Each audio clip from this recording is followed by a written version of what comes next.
Hi everyone, Miss DeVries here. Thank you for joining us today for another reading of Wish by Barbara O'Connor. The last time we were together, we read Chapter 14.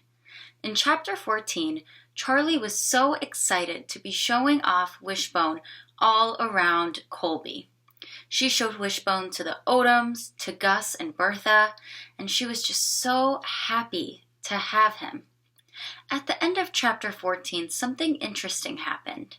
Charlie had some mixed emotions. This was because Gus gave Charlie a new collar, leash, and name tag for Wishbone. Although she loved these items, it made her feel that Wishbone had always belonged with her, and that Wishbone had always been hers. But then that made Charlie think, where does she belong? She thought to herself, where do I belong? I know Wishbone belongs with me, but where is my place in the world? So it was a little bittersweet, meaning that she was both happy and sad at the same time. Let's keep on reading with chapters 15 and 16 to see what happens next. Chapter 15. The next day before Sunday school, I raced to the fellowship hall where that garden of blessings was up on the bulletin board. I searched the paper flowers until I found mine. The other kids had made a bunch of flowers because I guess they had a bunch of blessings. But I had only made one, and for my blessing, I had written, I am healthy, because Audrey had written that on one of hers. I took my flower down, and with a purple crayon I added, I have a dog named Wishbone. When I got to Sunday school, I tried to tell the kids about my new dog, but it seemed like nobody cared. They were busy calling out sins for Mrs. Mackey to write on the blackboard.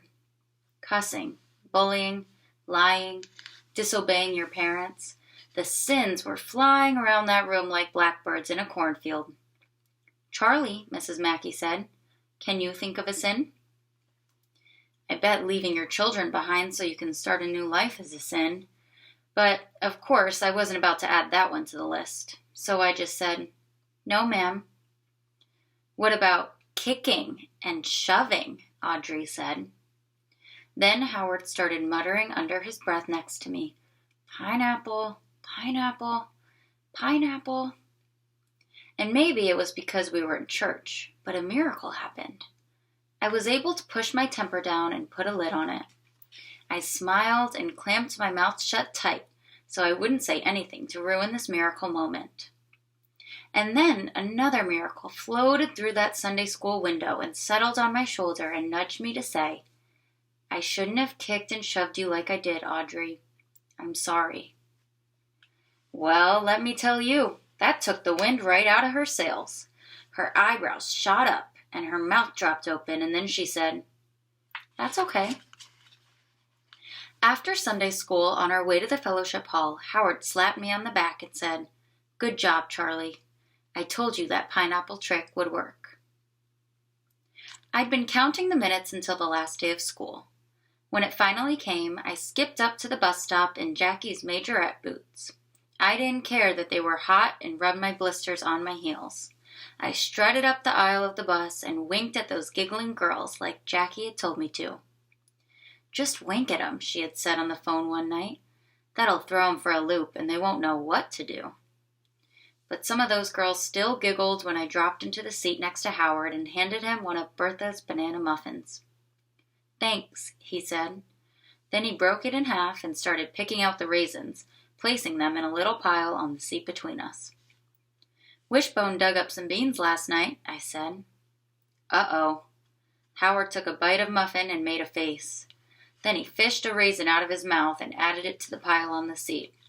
Gus get mad? He asked. Nah, he just said I couldn't let him in the garden anymore. Bertha get mad? I shook my head. She told me a story about her cousin's dog who ate corn right off the stalks in her granddaddy's garden and got so sick he almost died. As the bus made its way down the mountain, I thought about my old school back in Raleigh. It felt like I'd been in Colby forever, and I hadn't heard from a single one of my so-called friends back home, except Carleen Morgan. She had sent me a postcard with a picture of the Capitol building where my class had gone on a field trip. "You are lucky you didn't have to go," she had written. "It was boring. LOL. Jackie told me she had seen my best friend Alvina at the movies with some girls from her Girl Scout troop." "Did she ask about me?" I said. "No, but I told her you were doing good," Jackie said. Doing good? Ha! How would Jackie know? She was too busy living her perfect life with Carol Lee to think about me. She hardly ever even called anymore. One time, when I was in 3rd grade, I went with Scrappy to the cemetery to see where his daddy was buried. We found the moss-covered headstone that read, Albert Eugene Reese. At the top it said, "Gone but not forgotten." I wasn't even laying under the cold, hard ground like Albert, but I was gone and forgotten. Bertha kept telling me I should invite some of my old friends from Raleigh to visit me this summer. I didn't want to hurt her feelings, but that sounded like a bad idea to me.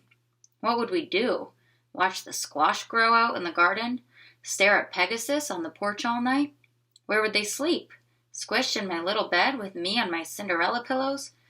No, those Raleigh girls would not have fun here in Colby. When the last bell of the day rang, I couldn't get out of there fast enough. Every day I had counted the minutes until I could get back home to Wishbone. Bertha told me he stood at the door and whined for me when I was gone. "That's the truth," she said. "Cross my heart and hope to die." On the way up the mountain, I stared out the window while Howard told me about Burl buying a motorcycle and his mama being mad as all get out. Then guess what? I saw 3 birds perched together up on the telephone line along the side of the road. 3 birds on a wire was on my list of things to wish on. But it has to be exactly 3 birds, according to Scrappy's friend Ray. And that's not as easy as it sounds. So I made my wish quick before one of them flew away. And that's the end of Chapter 15. Chapter 16. "Guess what?" Bertha said when I got home. She reached into the pocket of her apron and pulled out an envelope. "You got a letter from your daddy." "I did?" I stared at the envelope in her hand.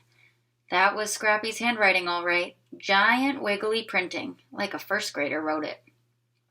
I put Wishbone's leash on and took him out front. I sat in Gus's lawn chair by the garden and stared down at the envelope. Miss Charlie Reese. If Mama had sent me a letter, which she never would, she would have written, "Miss Charlemagne Reese," to aggravate me. Then she would probably tell me goodbye because she was starting her new life without me. I studied the envelope some more. Wake County Correctional Center was printed in the corner. Well now, that didn't sound nearly as bad as county jail. I think folks in the county jail have to stay for a long time.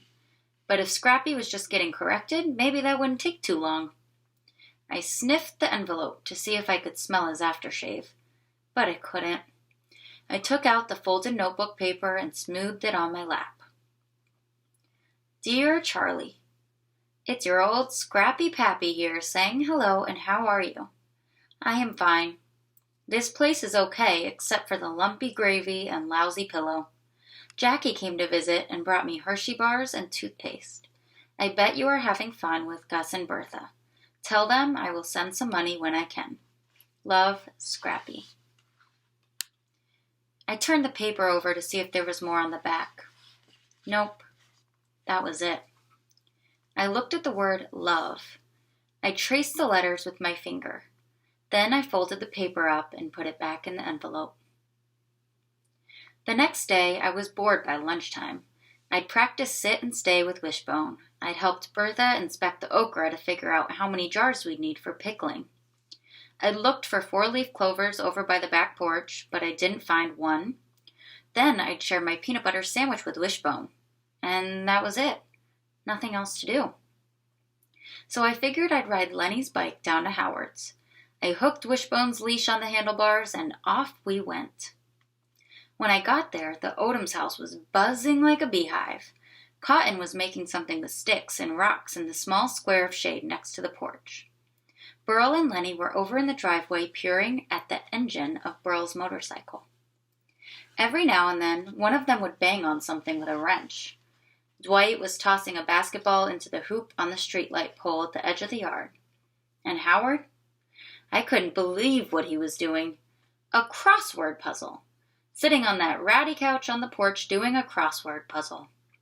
What kind of kid does that on the first day of summer? "Hey," he said, adjusting his glasses. Wishbone jumped on the couch next to him and flopped over on his side, panting. "Hey." I lifted the hair off the back of my neck and fanned myself. "It sure is hot," I said. "Want to study for Bible detective?" Howard asked. Bible detective? I almost said, "Are you nuts?" But for once I managed to keep my thoughts to myself, and I said, "No, not really." "I'll give you some of my Bible bucks," he said. I shook my head. "That's okay." "Then what do you want to do?" I shrugged. "I got a letter from Scrappy," I said. Howard sat up straight. "You did?" He put the crossword puzzle on the couch beside us. "From jail?" "It's not jail," I said. "It's a correctional facility." "Same thing," Howard said. "It is not." "I'm pretty sure it is." "It is not," I said so loud, Wishbone's head shot up and he looked at me like I was crazy. Pineapple, pineapple, pineapple. I did not want to get mad at Howard on the first day of summer. I must admit that even though me and Howard hadn't known each other very long, he could read me like a book. I could tell he knew I was wrestling with that temper of mine again, 'cause he changed the subject and just said, "Well, that's good that you got a letter." He scratched Wishbone behind the ear. "What'd he say?"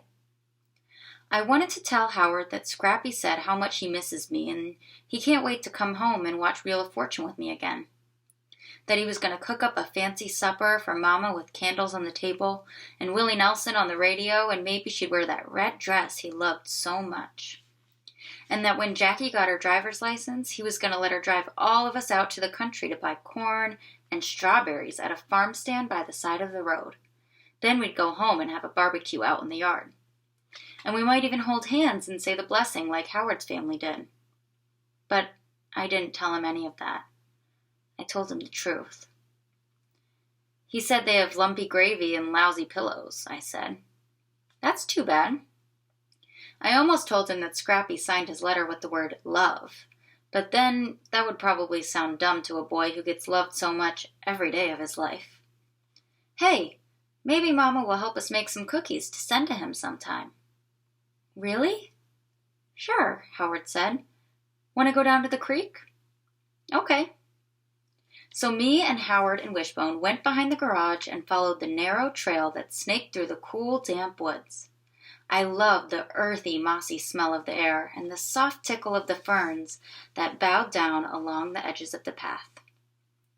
Wishbone trotted beside me, stopping every now and then to sniff at a tree or root around in a pile of rotten leaves.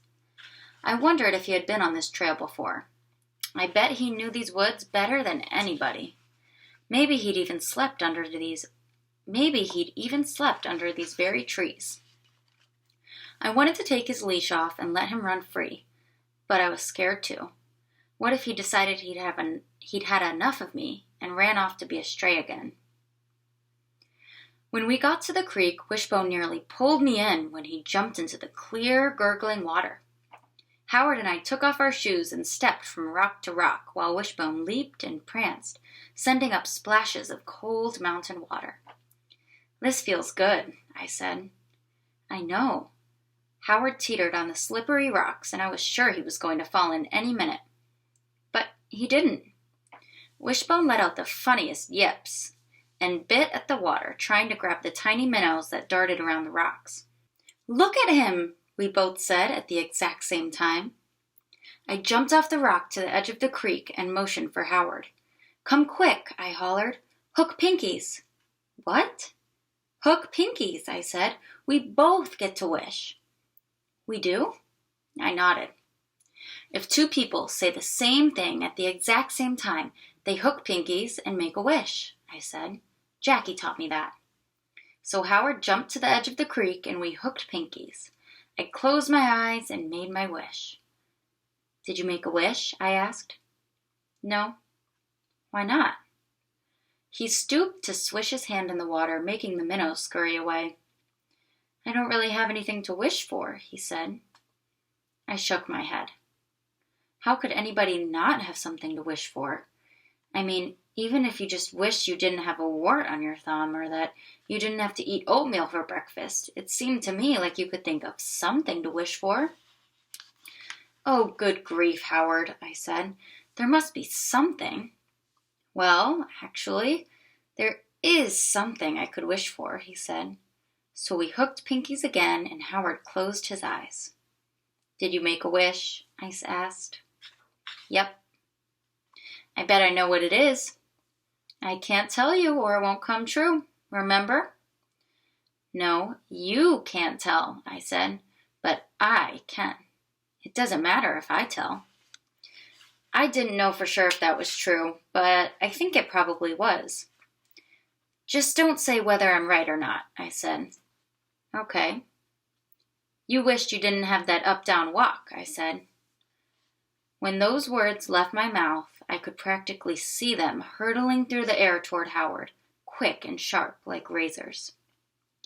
Howard's face turned pale as a ghost, and his eyes flicked down at the ground. What had I done? Why had I said that? More than anything, I wanted to take those sharp words back, but I knew I couldn't. It suddenly felt like everything was frozen in time, just stopped cold, dead still. Like the creek water stopped flowing and the birds stopped chirping. Like the clouds above us stopped floating over the mountaintops. Even Wishbone stood still as a statue behind me. Then Howard broke through that frozen curtain of time by grabbing his shoes and heading off up the path toward his house, leaving me standing there ashamed and heavy-hearted. I sat on the edge of the creek and held myself a pity party. That's what Jackie calls it when I feel sorry for myself. For heaven's sake, Charlie, she says, stop having such a pity party. But I couldn't help it. Why had I gone and said something so mean to the only kid in Colby who was nice to me? The kid who wanted to give me some of his Bible books and send cookies to Scrappy. The kid who let me share my troubles with him. I pictured my clothesline full of troubles and saw myself pinning on another one. I stayed there by the creek wallowing in my pity, thinking about how this day had turned out so bad. But then, things suddenly went from bad to worse. A tiny striped chipmunk darted out of a rotten log beside the creek, and Wishbone bolted after it, yanking the leash right out of my hand. And before I could even get myself up off the ground, he had disappeared into the woods. And that is the end of chapter 16. What a chapter. So in chapter 16, it was the first day of summer, and Charlie and Howard were so excited. And it was a beautiful day. They were out by the creek, and then Charlie said something not so nice. I think all of us can think of a time that maybe we said something we wish we hadn't, but words are hard to take back. And now, what she had hoped wouldn't happen, Wishbone had run off in the woods by the creek. And Charlie probably doesn't feel like she can go to Howard to ask him for help.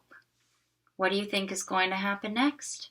Is Charlie going to ask the Odoms for help? Is she going to catch Wishbone? What do you predict? Join me next time for chapter 17, and we'll see what happens next in Wish by Barbara O'Connor. Thank you.